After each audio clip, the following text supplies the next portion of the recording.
Oi, meu nome é Janice, obrigada por ter vindo ao meu canal. E hoje a nossa aula vai ser sobre gestão e planejamento escolar, conforme Libani. Ele é um dos autores que mais cai nos concursos, tá? Relacionados a esse tema. Então, se você quer ficar por dentro de tudo que tá acontecendo nos concursos, segue aqui nosso perfil, tá? E não deixe de ativar o sininho das notificações para não perder nada. Vamos pra aula? Gestão e planejamento escolar, conforme então Libânio. José Carlos Libânio, ele cai muito nos concursos, não somente nesse assunto, tá? Mas também com as tendências pedagógicas. Então vale a pena a gente focar nele, porque com certeza a gente vai ver questões dele na prova. Libânio, ele diz então que o conceito de gestão é a dimensão de atividades, tá? Pelas quais são mobilizados meios e procedimentos para se atingir os objetivos da organização, envolvendo aspectos, então, gerenciais e técnico-administrativos. Sim, a gente vai ter que entender o que é a gestão, então, para entender o que é a gestão escolar. A gestão é isso, é a dimensão dessas atividades que são mobilizadas através de meios, de procedimentos para se atingir o objetivo em comum dessa organização, dessa instituição. No caso da gestão escolar, a gente fala, então, que o objetivo final é o processo de ensino-aprendizagem efetivo, claro. Então, essas atividades, elas têm que estar sendo envolvidas, tá? Esses meios, esses procedimentos têm que estar em consonância para esse objetivo final. Tudo em consonância para concretizar esse objetivo. Libânio, ele ainda fala, tá? Que o princípio e o atributo da gestão é o trabalho em conjunto. Sim, a gestão não é apenas a direção escolar, como muitas pessoas tratam na prática, mas a gestão é todas essas pessoas trabalhando em conjunto para se objetivar no final o processo de ensino-aprendizagem, então, efetivo, tá? Elas vão, então, trabalhar orientando-se e integrando-se rumo a esses objetivos. Ainda, de acordo com Libânio, na gestão, a direção é o centro, então, tá? Que compõe as ações no processo de tomada de decisão. A gente pode dizer que a direção é que dá o ponto final na tomada de decisão. Não é a direção que vai tomar a decisão, mas ela vai botar o ponto final, se isso vai sim ser concretizado ou não. A gente tem um exemplo, então, do PPP. Ele tem que ser organizado, tá, elaborado juntamente com todos os profissionais da educação, todos os componentes, tá, do processo de ensino-aprendizagem. E a direção é que vai dar o ponto final para esse plano, então, de ação for colocado em prática. Então, a gestão é que vai tomar essa decisão, ela que vai coordenar os trabalhos, é ela que vai, então, executar da melhor maneira possível, entende? A direção, então, não é a gestão. A direção é uma parte da gestão. Para Libânio, a organização da escola e as formas de conceber a gestão e a administração escolar, elas podem ser agrupadas em duas maneiras. Aqui ele menciona dois grandes enfoques. É o nome das maneiras que ele dá. É o enfoque, então, científico-racional e o enfoque crítico. Então, a gente vai ver agora cada um desses dois enfoques. Mas, para vocês entenderem o que é o enfoque, são as maneiras, tá, de estar fazendo essa organização e a gestão escolar. Então, é científico-racional e o crítico. No enfoque científico-racional, a organização escolar, então, é tomada como uma realidade objetiva, tá, gente? Ela é, então, aqui, ó, objetiva, ela é neutra, ela é técnica, ela funciona racionalmente. Ela pode ser, então, planejada, organizada e controlada de modo a alcançar com maior precisão, tá, e eficácia esses objetivos. A gente vai ter ainda a hierarquia, as normas e os regulamentos. Então, eu coloquei novamente aqui embaixo para a gente entender o que é esse científico racional. É essa organização, então, mais hierárquica, com mais normas e mais regulamentos. O outro enfoque que Libânio conversa, então, e traz para nós é o enfoque de cunho sociopolítico, o enfoque crítico. Aqui, a organização escolar, então, vai ser entendida como um sistema que vai agregar as pessoas, que vai haver ênfase, então, na intencionalidade, tá? Aqui, ó, são palavrinhas interessantes que vale a pena a gente sublinhar, tá? Intencionalidade, as interações sociais, entre elas, então, entre essas pessoas e o seu contexto sociopolítico. Tal visão crítica, então, se expressa em diferentes formas de gestão democrática. O enfoque crítico, então, vai trazer isso, tá? Gestão democrática. A gente vai ver o que, então?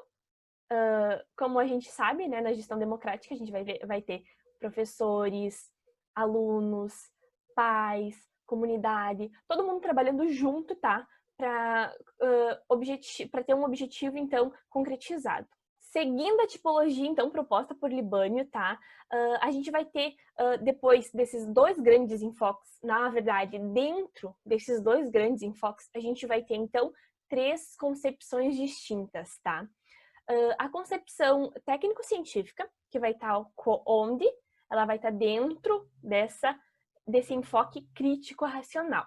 E a concepção, então, autogestionária e a democrática participativa, que vai estar também dentro do enfoque crítico. Então, a gente vai ter um enfoque crítico com duas concepções distintas e o enfoque científico-racional com uma concepção distinta, que é a técnico-científica. Agora a gente vai ver o que é cada uma dessas concepções, tá? A concepção técnico-científica, aquela que está dentro do técnico-racional, ela vai trazer, então, expressar para a gente o modelo de gestão, então, da qualidade total. É interessante a gente sublinhar para a gente entender o que é e qual é a diferença entre elas, tá? Ela vai ter um caráter, então, piramidal, ou seja, vai ter a hierarquia, como mencionei lá na frente também, com ênfase, então, no poder centralizado, na divisão técnica do trabalho escolar, vai visar, então, o quê? A racionalização do trabalho e a eficiência dos serviços escolares, dando maior importância para quê? Para as tarefas do que para as pessoas. Então, é interessante a gente entender essa técnico-científica. Ela vai ser mais aquela técnico, então, racional, tá? Com a hierarquia, vai dar valor ao poder, tá? Centralizado e para a eficiência dos serviços, não das pessoas. Já a concepção autogestionária, ela vai basear-se, então, na responsabilidade coletiva e recusa, então, qualquer tipo de norma, de sistema de controle. Ela vai priorizar o quê? As interações mais do que as tarefas. A ausência de direção centralizada, não precisa ter um centro, uma hierarquia, tá? E a acentuação da participação direta e por igual de todos os membros da instituição.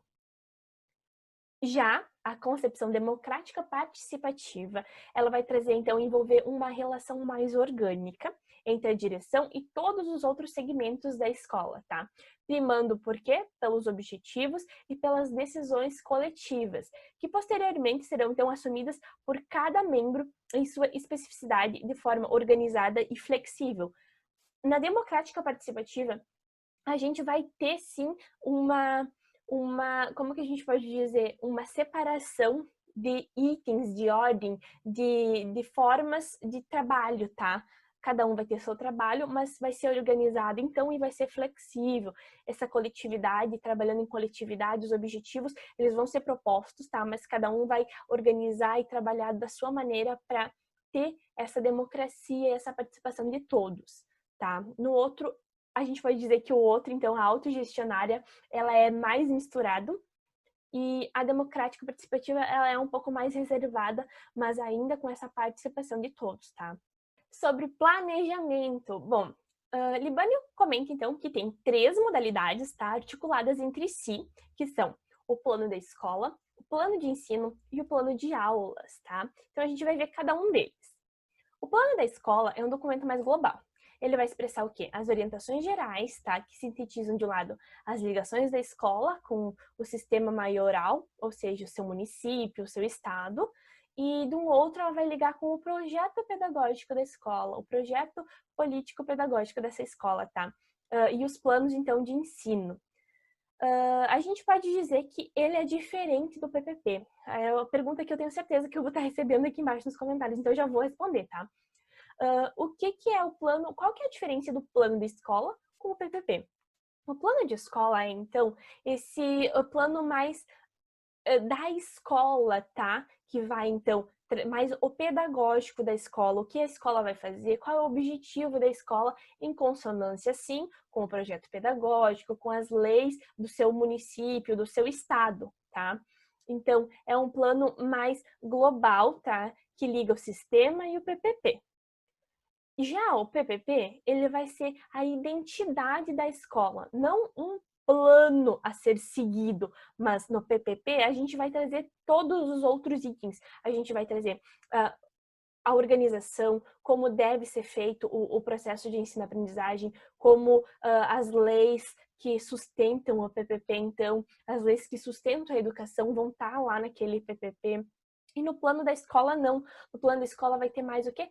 Sintetizado o que é, o que a escola pretende com o ensino, tá?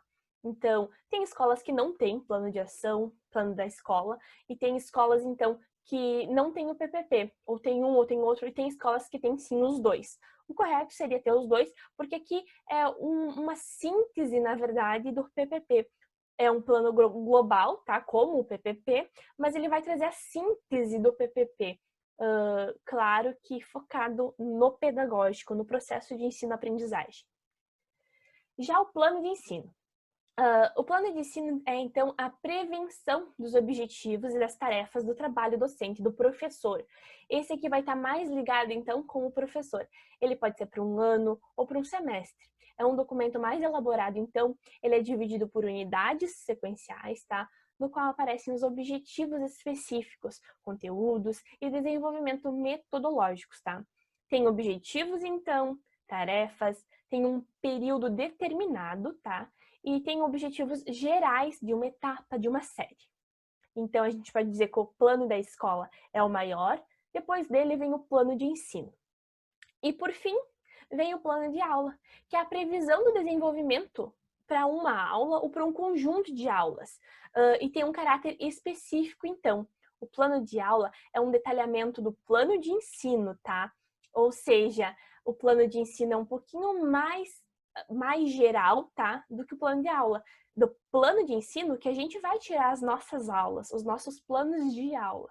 As unidades, então, e subunidades que foram previstas nas linhas gerais no plano de ensino, elas vão ser agora mais especificadas, tá? E sistematizadas, para a gente conseguir, então, ter essa didática real.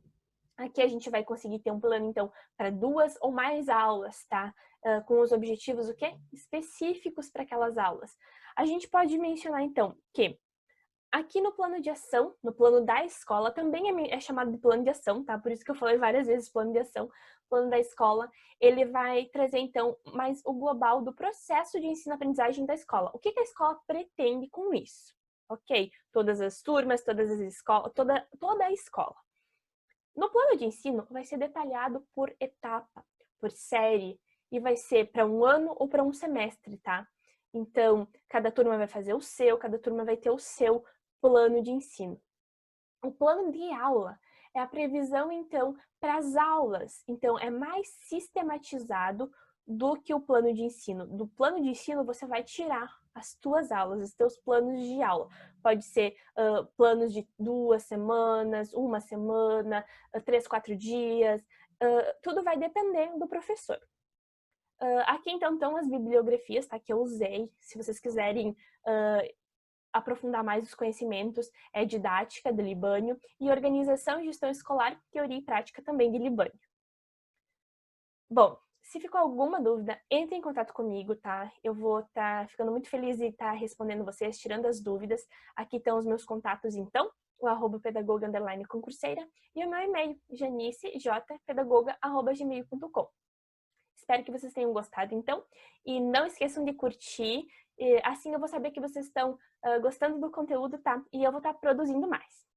Mais um assunto, então, vocês podem estar comentando aqui embaixo, tá? Quais os assuntos que vocês querem que eu trago, quais as dúvidas de vocês nos estudos. Eu tô aqui para ajudar, então eu vou ficar muito feliz em responder.